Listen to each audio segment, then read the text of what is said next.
Morning this is Rehana. Morning to evening busy life. గల్లీ నుంచి ఢిల్లీ దాకా ఎన్నో జరుగుతుంటాయి. విలేజ్ నుంచి వరల్డ్, పాలిటిక్స్ నుంచి బిజినెస్, మూవీస్ నుంచి స్పోర్ట్స్, ఇలా ఎన్నో విషయాలను మీ ముందుంచే టాప్ న్యూస్ కు స్వాగతం.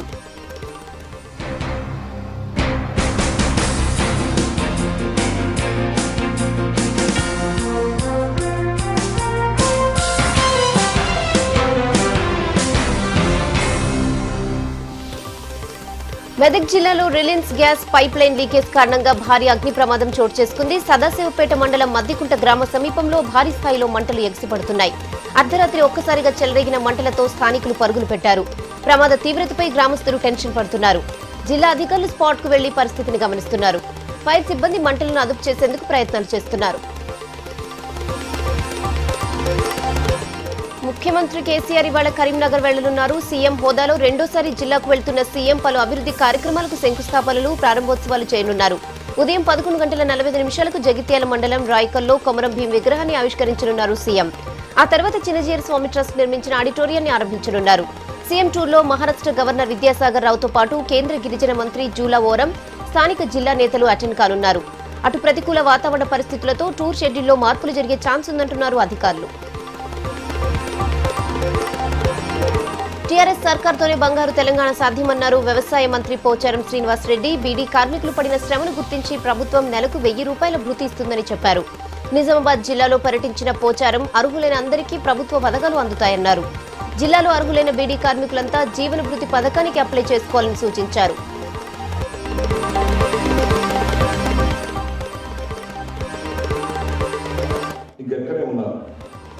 మార్చి 1 నాడు ఇస్తామని హామీ ఇచ్చారు కాబట్టి ఇంకా ఎంక్వైరీ కొనసాగుతుంది, అయిపోలేదు.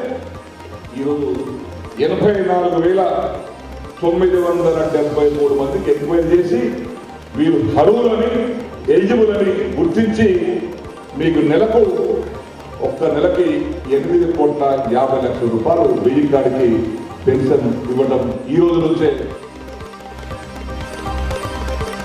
సామాన్య ప్రజలకు అవసరమైన సంక్షేమ అభివృద్ధి కార్యక్రమాల అమలుతో పాటు సామాజిక అవసరాలను తీర్చడమే ప్రభుత్వ లక్ష్యమన్నారు అటవీ శాఖ మంత్రి జోగురామన్న. ఆదిలాబాద్ నియోజకవర్గంలో పర్యటించిన ఆయన బీడీ కార్మికులకు భృతి, షాదీ ముబారక్, కళ్యాణ లక్ష్మి పథకాల కింద ఆర్థిక సాయాన్ని అందించారు. పంజాబ్ చౌక్ లో హమాలీ సంఘం ఏర్పాటు చేసిన కార్యక్రమానికి జోగు అటెండ్ అయ్యారు. కుల వృత్తుల వారికి, కార్మికులకు ఉపాధి కల్పించడం, ఉద్యోగ భద్రత కల్పించడంపై ప్రభుత్వం దృష్టి సారించిందన్నారు మంత్రి జోగు. నిర్లక్ష్యం వహిస్తున్నారు. అసలు వికలాంగులు అంటే మీకు ఇంత చూపు ఎందుకు? 5 సంవత్సరాలు మీరు పాలన కోసం మీరు ఈరోజు వికలాంగులు అది చేస్తాం ఇది చేస్తాం అనుకుంటా హామీలు ఇచ్చుకుంటూనే పోయిండ్రు. కానీ ఇప్పటి వరకు ఏది నెరవేరలేదు. కనీసం పెన్షన్ కూడా ఈరోజు పెన్షన్ కొరకు చూస్తే 1000 మంది పెన్షన్ రాలేదు. కథనం సర్టిఫికేట్లు 4 సంవత్సరాల నుండి పెండింగ్ ఉన్నాయి, అయినప్పటికీ రిలీజ్ కాలేదు. ఒకవేళ మా సమస్యలను పరిష్కరించకపోతే ఇదే విధంగా ధర్నా కొనసాగుతుంది. ఎమ్మెల్సీ ఎన్నికల ప్రచారంలో జోరు పెంచింది గులాబీ టీం. మంత్రులు, ముఖ్య నేతలు ప్రచారంలోకి దిగారు. అటు పార్టీ అభ్యర్థులు దేవిప్రసాద్, పల్ల రాజేశ్వర్ రెడ్డి క్యాంపెయిన్ లో బిజీగా ఉన్నారు. రేపటి నుంచి కళాశాలలతో పాటు పాదయాత్రలకు ప్లాన్ చేస్తున్నారు నేతలు. ఉద్యోగ, విద్యార్థి సంఘాల నేతలతో ప్రత్యేకంగా మీట్ అవుతున్నారు. హైదరాబాద్, రంగారెడ్డి, మహబూబ్ నగర్ జిల్లా నేతలతో మంత్రి కేటీఆర్ ప్రత్యేకంగా భేటీ అయ్యారు. 3 జిల్లాల మంత్రులు, పార్లమెంటరీ కార్యదర్శులు, జెడ్పీ చైర్మన్లు, ఎమ్మెల్యేలు, ఎమ్మెల్సీలు, నియోజకవర్గ ఇన్ఛార్జీలతో పాటు కేటీఆర్ మంత్రాలు చేశారు. దేవిప్రసాద్ ను భారీ మెజార్టీతో గెలిపించాలని రిక్వెస్ట్ చేశారు. రాష్ట్రంలో పీసీసీ చీఫ్ మార్పుపై ఇవాళ క్లారిటీ వచ్చే ఛాన్స్ ఉంది. ఇప్పటికే పీసీసీ చీఫ్ పదవి నుంచి పొన్నాలను తప్పించి సీనియర్ నేత ఉత్తమ్ కు బాధ్యతలు అప్పగిస్తారని ప్రచారం జరిగినా హైకమాండ్ నుంచి స్పష్టమైన ఆదేశాలు రాలేదు. రాష్ట్ర పీసీసీతో పాటు ఢిల్లీ, పంజాబ్ తో పాటు మరో 6 రాష్ట్రాలకు కలిపి మార్పులు, చేర్పులు చేస్తూ ఇవాళ అధికారికంగా ఏఐసీసీ నుంచి ఉత్తర్వులు వెలువడే ఛాన్స్ ఉంది. హైకమాండ్ సూచనలతో సీఎల్పీ నేత జానారెడ్డి, ప్రస్తుత పీసీసీ చీఫ్ పొన్నాల హస్తినలోనే ఉన్నట్టు తెలుస్తోంది. పీసీసీ అధ్యక్షునిగా ఉత్తమ్, వర్కింగ్ ప్రెసిడెంట్ గా మల్లు భట్టి విక్రమార్క పేర్లలో ఎలాంటి మార్పులుండవని హస్తిన పెద్దల సమాచారం. రాష్ట్ర సీనియర్ నేతలను ఏఐసీసీలోకి తీసుకోవడంతో పాటు కొందరికి ఎమ్మెల్సీలుగా అవకాశం ఇవ్వనున్నట్టు తెలుస్తోంది. సిపిఎం రాష్ట్ర తొలి మహాసభలు ఘనంగా జరుగుతున్నాయి. 4 రోజుల సభల్లో భాగంగా ఫస్ట్ డే మీటింగ్ కు జాతీయ నేతలతో పాటు 10 వామపక్ష పార్టీ నేతలు హాజరయ్యారు. తెలంగాణ సాయుధ పోరాట యోధురాలు మల్లు స్వరాజ్యం పార్టీ జెండాను ఆవిష్కరించారు. సభలో మోడీ సర్కార్పై విరుచుకుపడ్డారు కామ్రేడ్లు. ఎన్డీఏ సర్కార్ కార్పొరేటర్లకు మేలు చేసేందుకు పనిచేస్తుందని మండిపడ్డారు సిపిఎం జాతీయ కార్యదర్శి ప్రకాష్ కారత్. కేంద్ర రాష్ట్ర ప్రభుత్వాల విధానాల వల్ల రైతులు ఆత్మహత్యలకు పాల్పడుతున్నారని ఆవేదన వ్యక్తం చేశారు. దేశంలో భవిష్యత్ వామపక్షాలదేనని ధీమా వ్యక్తం చేశారు కారత్. ఆర్టీసీ కళ్యాణ మండపంలో జరుగుతున్న మహాసభల్లో తెలంగాణ జనజాతర, తెలంగాణ వంటకాలు స్పెషల్ అట్రాక్షన్ గా ఉన్నాయి. సిపిఎం మహాసభలతో భాగ్యనగరం ఎర్రపూలవనంగా మారింది. The left being strengthened, we cannot fight against this right-wing offensive because only the CPIM and the left are consistent in fighting against the neoliberal policies, fighting against communalism and fighting against the increasing imperialist penetration in our country.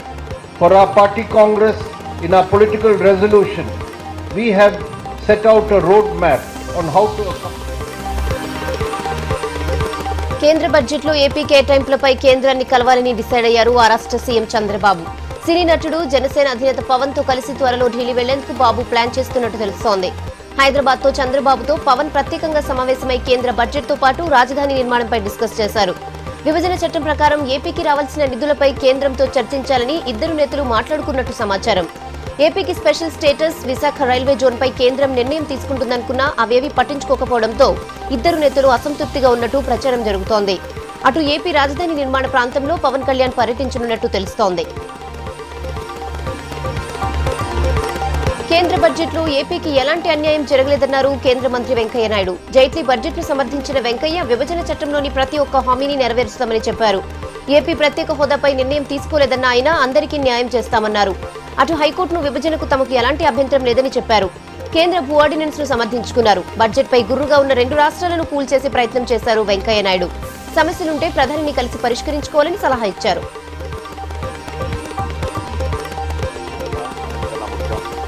Safety and security, 2 శుభ్రత, స్వచ్ఛత, 3 ప్రయాణికుల సౌకర్యాలు, అసహాయులు నిస్సహాయులకు ప్రత్యేక సౌకర్యాలు, aged people, differently abled people వాళ్ళ విషయాల్లో, అలాగే దేశ వ్యాప్తంగా రైల్వేల అన్నింటిలో కూడా టాయిలెట్ల యొక్క నిర్మాణం, బయో టాయిలెట్స్ డిఆర్డీఓ సూచించిన విధంగా వీటిపైన ఎక్కువ దృష్టి పెట్టారు. శ్రీశైలం ప్రాజెక్టులో నీటి నిల్వ స్థాయి కనీస స్థాయికి పడిపోయింది. ప్రస్తుతం ప్రాజెక్టులో నీటి నిల్వ 833 అడుగులుగా ఉంది. ప్రాజెక్టులో 834 అడుగుల కనీస నీటి మట్టం ఉండాలని రూల్ ఉంది.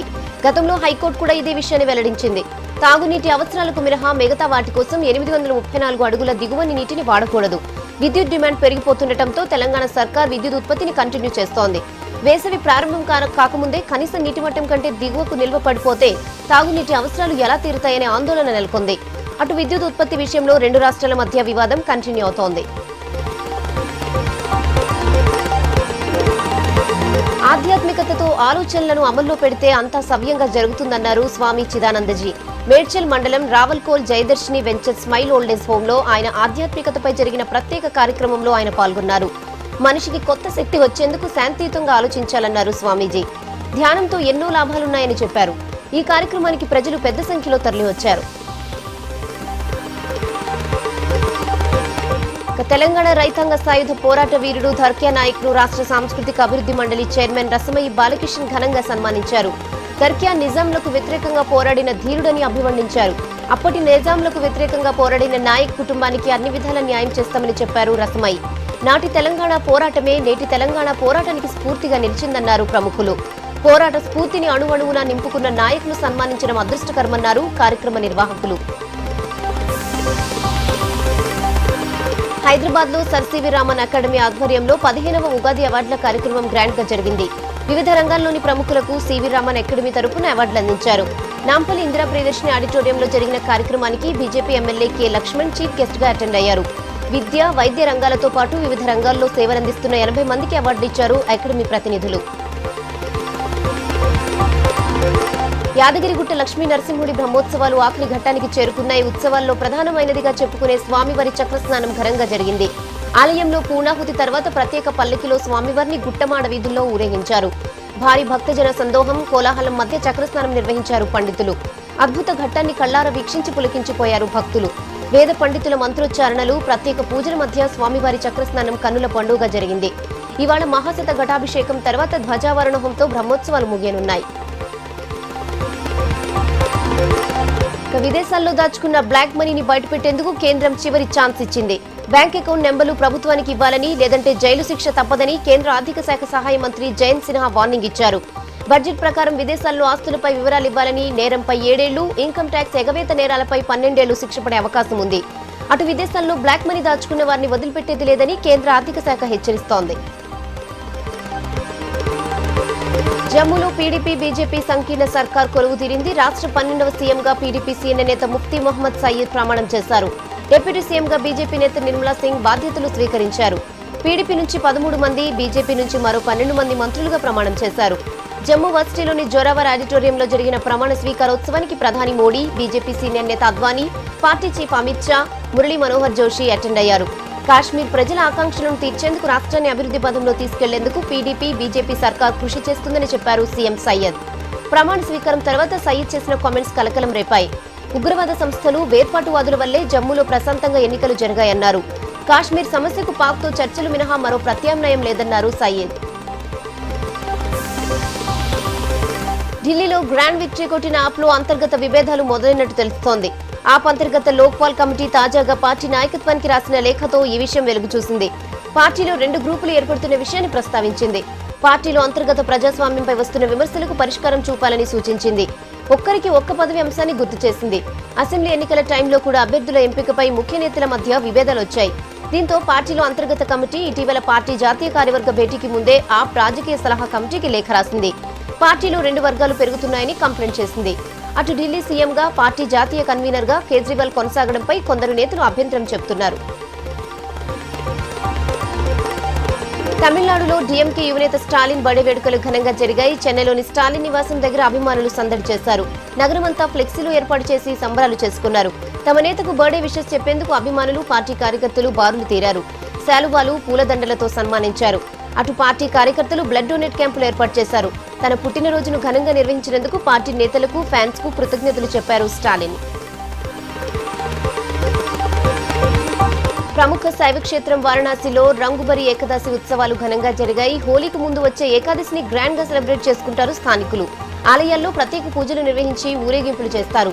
రంగులు చల్లుకుని సంబరాలు చేసుకుంటారు. ప్రతి ఏటా ఇలా వేడుకలు చేసుకోవడం ఆనవాయితీగా వస్తుందని చెబుతున్నారు స్థానికులు. చిన్న పెద్ద తేడా లేకుండా ప్రతి ఒక్కరూ రంగుబరి ఉత్సవాలు చేసుకున్నారు.